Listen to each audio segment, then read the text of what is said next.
This episode of Heads and Tails is with Steve Marshall-Taylor, who's the current headmaster of Brighton College, UK. Fascinating conversation, digging into the intricacies of what makes Brighton a special place. We talk about their international family of schools and how that can have a complementary power to it. Steve notices an increased gratitude from his parents, which really surprised me. And finally, why we shouldn't tell kids to participate more. Quiet confidence is everything. Great episode, and we hope you enjoy. Welcome to Heads and Tails with me, Henry Faber. I'm one of the co-founders here at Opperton Education, and it's a real privilege today to be interviewing Steve Marshall-Taylor, who is the current headmaster of Brighton College. How are you this afternoon, Steve? Really well, thank you. Yeah, very well indeed, thanks. I feel like we've hacked into one of the busiest diaries in the country, most likely, so I'm going to be as quick as I can, whip into my bio for you, and get into the meat of this, no doubt, fascinating conversation. So, give you a bit of background on Steve. Steve is a first-class linguist, no less. I'm very much a second-class linguist. So speaking to someone who's a first-class linguist, I did do a languages degree, I just didn't get my first. First-class linguist with a PGC from Cambridge, who first joined Brighton, I think I'm right in saying, as deputy head back in 2013, after leadership roles at King's Wimbledon before that. And having taken on head of senior school in 2019, he's now climbed the ladder and he's headmaster. And he's been that way since August 2024, continuing to work very closely, I know, with Richard Cairns as principal and CEO of Brighton College's family. And that family includes 4 preps, 7 internationals, and an academy in East London as well. Steve is married to Mandy, I hope still, since I have received this biography. Father to 3 teenage daughters, and I know he's madly keen on triathlons and open water swimming, with several mountain marathons under his belt and an English Channel swim. That's brave, in support of Motor Neurone Disease Association, the Motor Neurone Disease Association. So anyway, I'm keen to hear about all those things and many others. Thank you so much, Steve. It's early in the term. How are we feeling? How are energy levels? Energy levels are quite high, actually. Yes, it's good. It's a good moment of term, isn't it? Usually, not quite at this moment, but the sun is shining and energy levels generally are very high. So there's a really lovely buzz about the place. Yeah. I'm so pleased we've got you at a good time. Perhaps I want to go into your style of leadership first and then a bit back towards the school. Is there an anecdote, something you can share with us, a bit of insight into you that tells us something about your leadership style? I think this is quite tricky because quite often things evolve, don't they, rather than you trying to develop a leadership style. But I've tried to think of an example which illustrates what's important to me and what plays out a little bit at Brighton. So my study here looks out into the quad. And one of the things I love us to do as a school is to have some moments that we share, some memorable moments. And so we've had a few over the last few years where we've gathered as a whole school in the quad, and we've shared those moments with different people. We've been, in fact, just on Monday, we said goodbye to the Black Ferns, the New Zealand women's rugby team, amazing group. And so we had gathered to welcome them last week in the quad. The moment I was thinking of was linking back actually to the Motor Neurone Disease Association. My connection personally with that was an amazing teacher here called Pete. We joined in the same time at Brighton in 2013, so he was my age, an amazing sportsman, unlike me actually, really. He was absolutely amazing, brilliant chemistry teacher, and he, out of the blue, developed MND.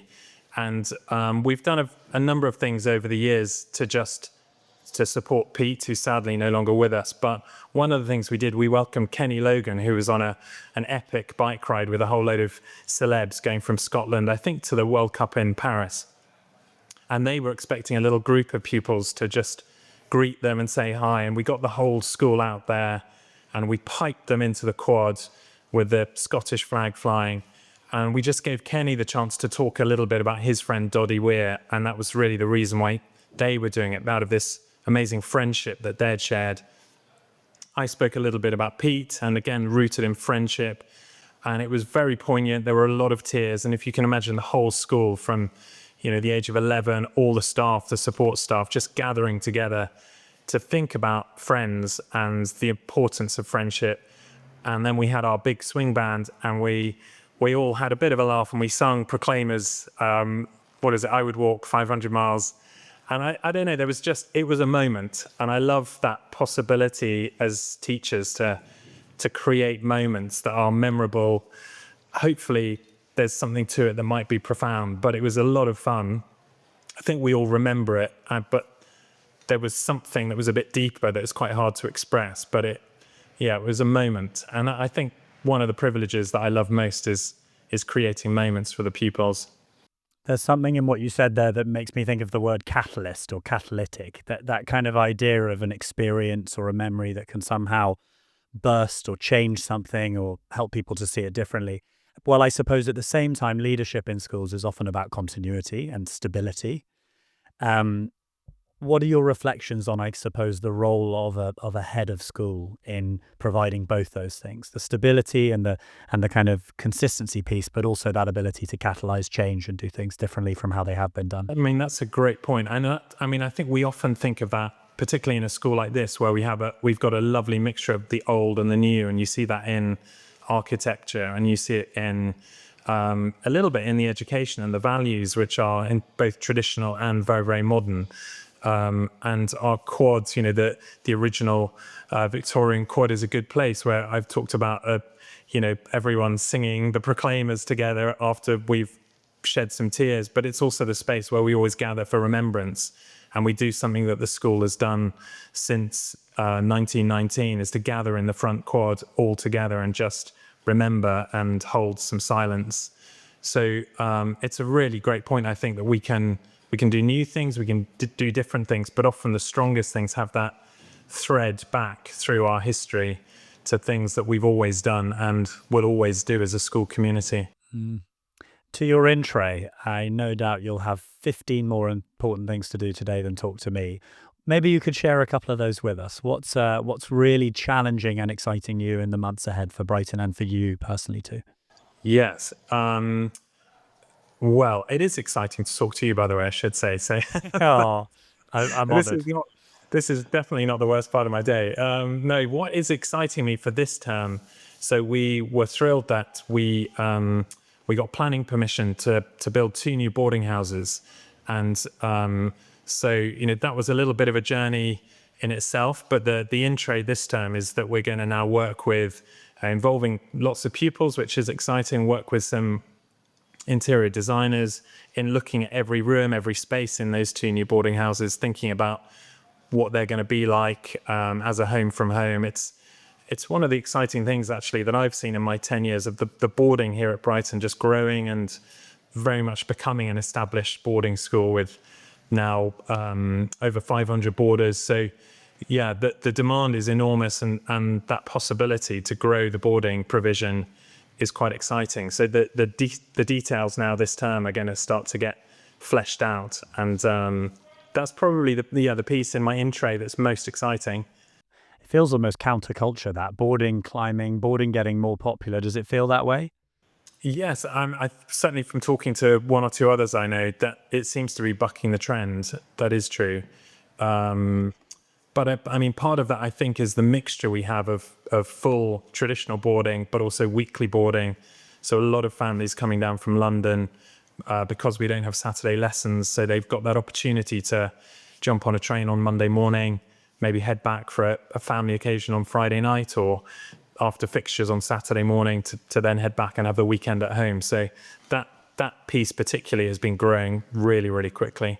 And has that lack of a traditional boarding weekend been complicated or a challenge in kind of explaining the school to those who want to come on board?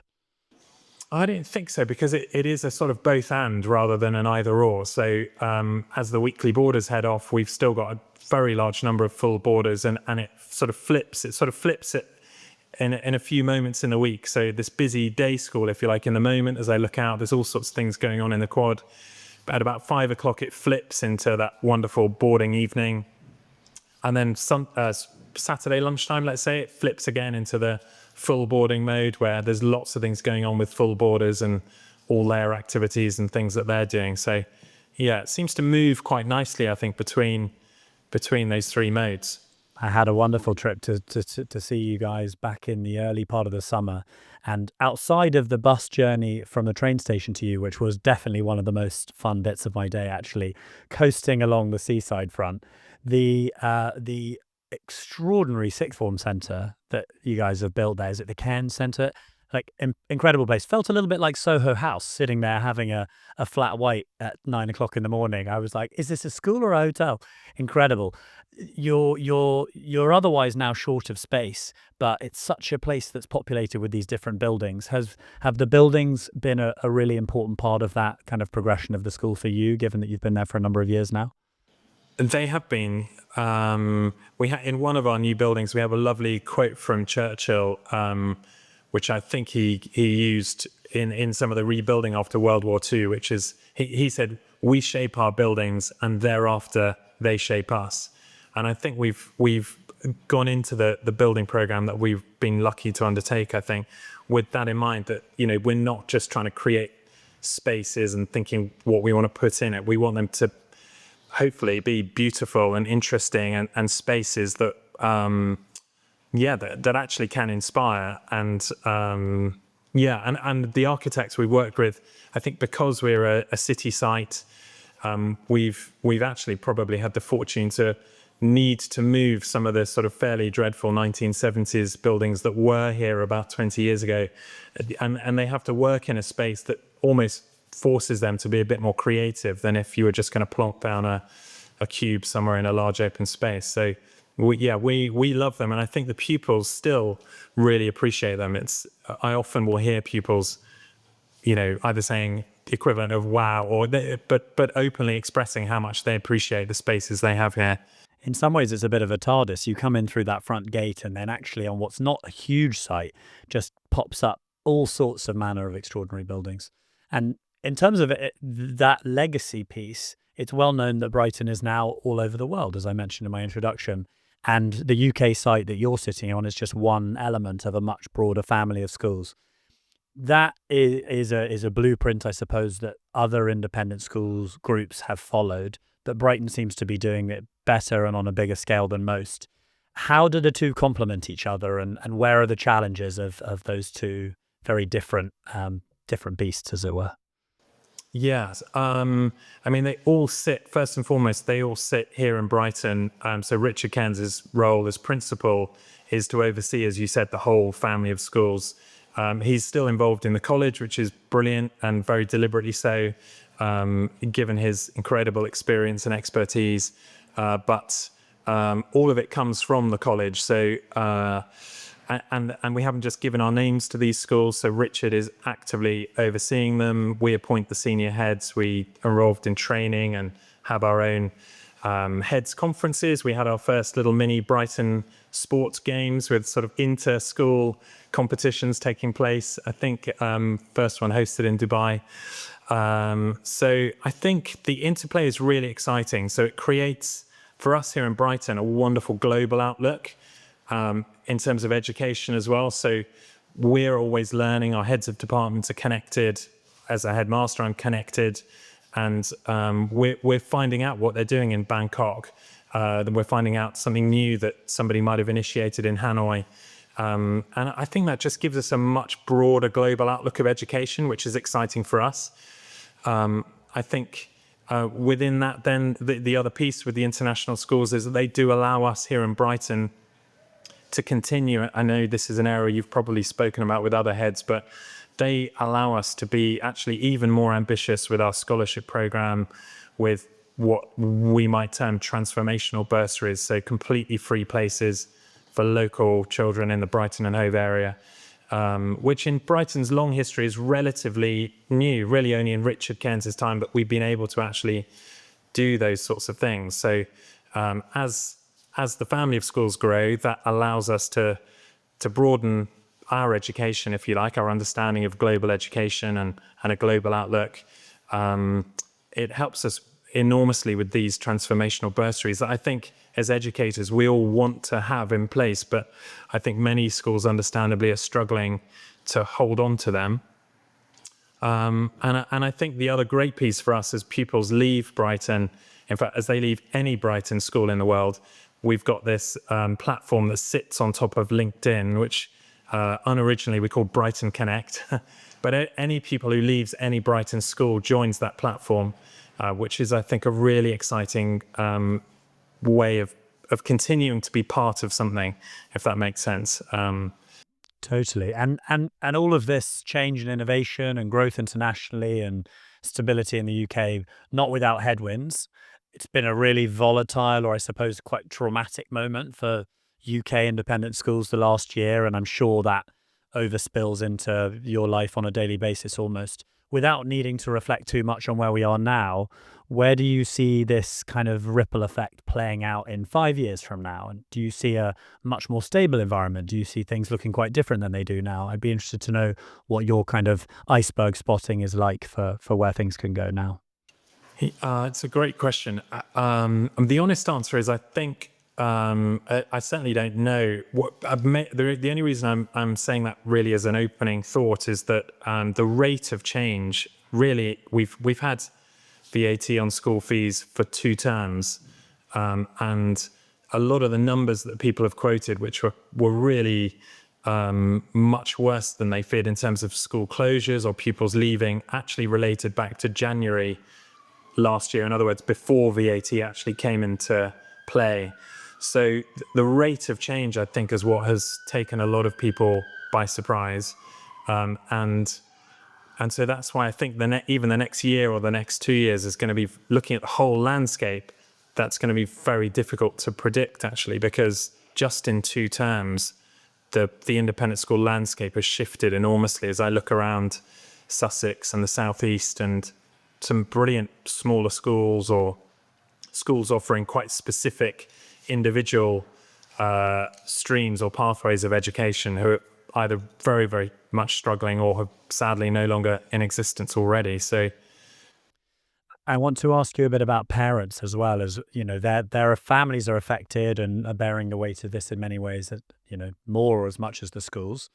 And what I've heard and noticed over the years is definitely a slightly a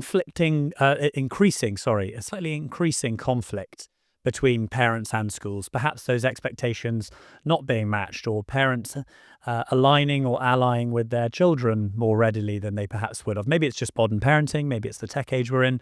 Have you noticed a change in the relationship between the school and its parents in the past 10 years? Has that been something that's been obvious to you, and in what ways has it I actually manifested? wouldn't say so. No, I haven't noticed that, I don't think. I mean, almost the opposite, I think, where possibly as a result of coming out of COVID, I think since COVID especially, I've seen actually an increase in parents who have wanted to actually express gratitude, or out of sacrifice, and possibly even a number of family members like grandparents contributing and placing a very high value on education.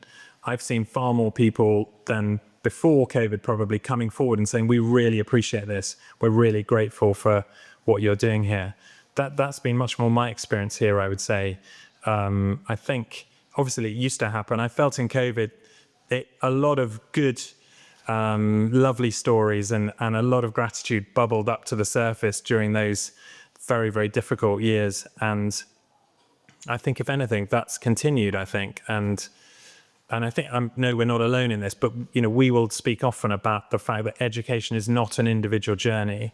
It's not an individual pursuit. Obviously, people think about their child's journey and their grades or the team they're in, but really it is about being part of something bigger and seeing the individual flourish when they are part of something bigger, like a real vibrant community. And to be part of that is something very, very special. And I think it's not just as people are leaving and they realize it's coming to an end, but actually through the Brighton journey, we have lots and lots of parents who will now, I find, write a little note or drop an email and say that we're really appreciative of all the things that are going on. So That's great. That's heartwarming to hear. Honestly, that's heartwarming to hear. it's good. I mean, I'm not saying that one or two don't want to raise things as they actually should, but the old cliche of a partnership between school and family is actually much more than a cliche. I think that is what education at its best is doing, where schools and parents